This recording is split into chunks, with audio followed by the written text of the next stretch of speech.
mbali. Wazanzibari hawataki muungano kwa sababu haupo, hautambuliwi hata na Umoja wa Mataifa.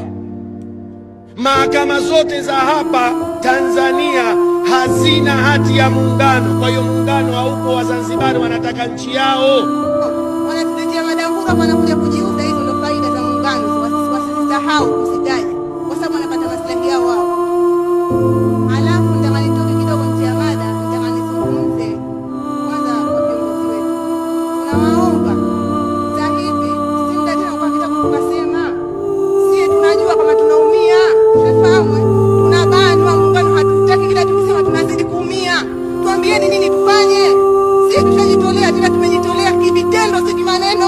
Tuko tayari kwa lolote. Tunachotaka ni nchi yetu. Tushachoka jamani. Tunachotaka ni nini? Ni Zanzibar yetu yenye mamlaka kamili. Hatutaki tena kutawaliwa. Huu si muungano. Kama muungano umevunja sheria wenyewe, kwa sababu wana sheria wapo na tuambie